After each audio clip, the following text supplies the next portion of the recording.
welcome to a series of how to get faster on Gran Turismo 7. Today, or tonight, we're going to be looking at Race B, Gr3 Laguna Seca. 6 laps, racing hard tyres, times 1 tyre wear, times 1 fuel. So, the difference here with this combo, compared to other weeks, is that there's more tuning allowed. So I'll be talking through it, and I'll be talking through my lap, which I've done, as you can see, a 20.9. In a non-meta car in the Merc 20. So let's talk through the setup. First of all, as you can see on the leaderboard, as you can see the cars here are the RS01, the GTR 18, the BRZ, the Genesis, the M6, the V12 Vantage, and also me in the Merc, which I had in the top 10, but now it's P12. So it's a solid lap for this car. Talking through the setup of this car now. So as you can see, I run 6-8 anti-roll bars, just to keep the car stable and also to get a bit of rotation at the front. 22-24 damping, 45-50 again to maximize rotation, and 3-0, 3-0-5, not 3-0, 3-0, as again we want a bit more extra rotation through some of the corners here at Laguna Seca. So for initial torque, 5. You don't want it high. The reason you don't want it high is because it can change the handling of a car and it can interfere. So with that, I just kept it at 5 in the rear. Acceleration sensitivity. It can make the car unstable when the accelerator is released. 55. The reason for this is that the Merc can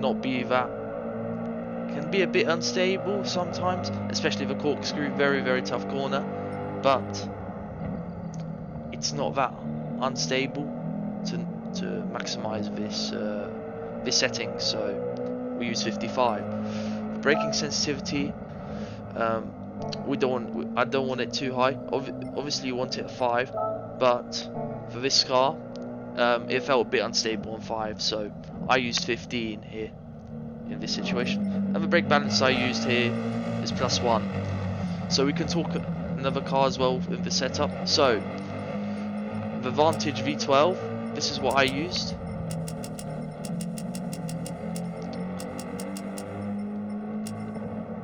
Oops.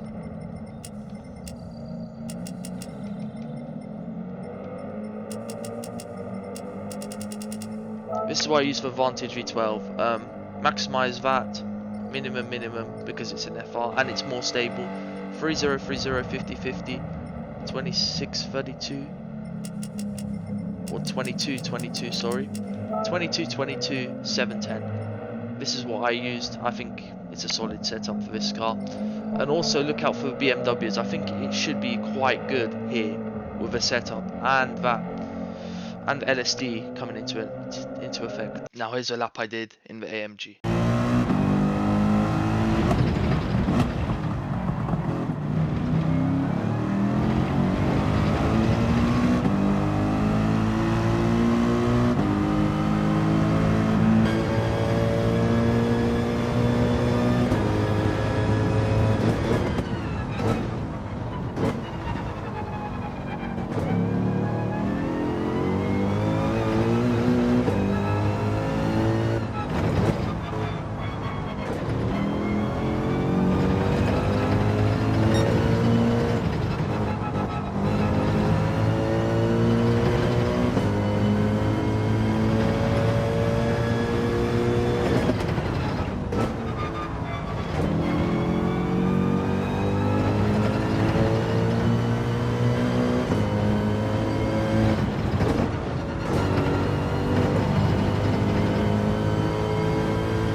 Talking through the lap now, so as you can see, shifting at 100 with this car, and you're looking for the number 3 board here.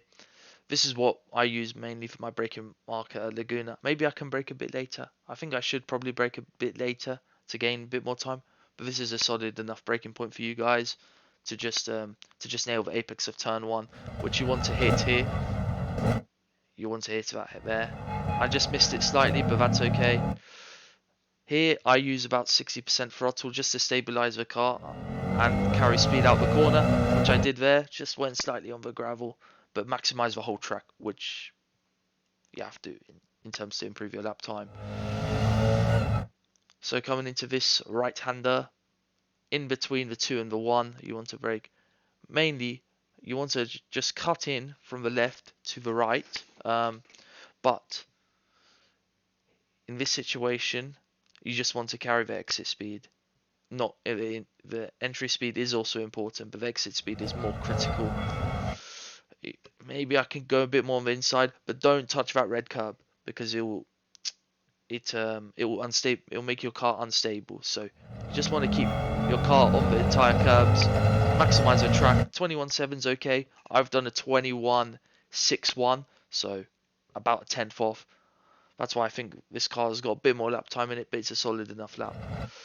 Again, coming into this corner, you just want to carry the speed here out the corner, as there's a small straight. So you want to look for that braking board just before this bit. You want to look for that number 1 board and brake slightly before that. You don't want to use too much of a brake. You don't use 100%. You want to use about 50, and just to keep the momentum of the car, try and use the whole curb and exit using the whole curb without touching the gravel or the grass, which I do. Coming into this left-hander now, you're braking in between the 2 and the 3, down into second, up into third, keeping it in second with the AMG. It can be sketchy, so third gear is a way to go with this car and with most cars. And in this corner, this is very, very tough corner. So you want to be braking at the number 2 board here, which I have done, but this is you can cut this curb, you can, but it is difficult. You can go over the curb, but I would not do it if I was you, because 5 or 6 times out of 10 you won't go over that curb and you'll just go over it and lose the car. You just want to get as close to it as possible.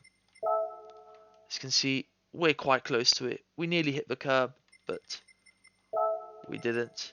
And you want to carry a high high minimum speed. I carried 106, which is half decent through this corner. And use all the track and just carry the speed through that corner, which is important. That's a big corner. Coming into the corkscrew, brake at the white line or the number 3 board. Brake there.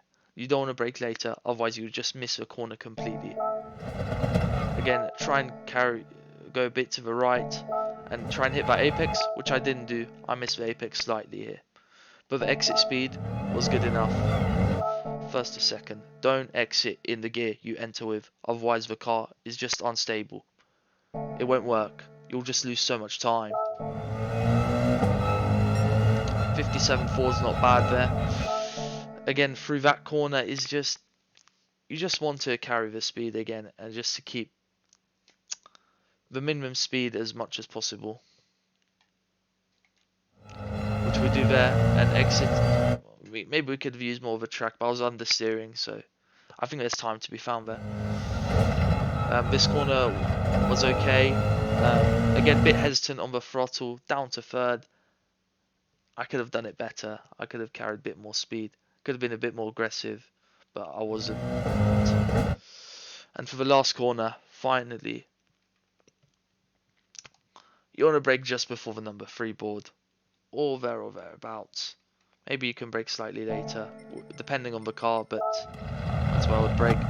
And aim for that curb, but not hit it. Aim for this, but don't hit it. As with the corkscrew or any other corner really on this track, you don't hit that curb. And try and exit very well out the corner, which we did here. and we used all the track possible, and we got a solid lap in the AMG, which is a 20.9. The next closest AMG is a 21.4, so we're 5 tenths faster. The world record here, I'm going to say, is going to be a 20.3. That's why I think the world record will be maybe a 20.2. I think this car is solid enough to an extent, but compared to other cars such as the GTR, the Genesis, the M6, it can't compete. The tuning makes it just these three cars so much better than the others, unfortunately. And yeah,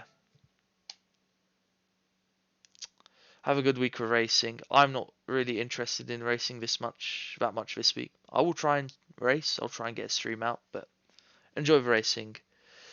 Not too keen on the combos though. And yeah, hopefully this video has helped you know how to tune, how to get a good lap at Laguna, and mainly how to tune for race B and C, because it's the same thing. So see you guys later for the next video. Bye bye.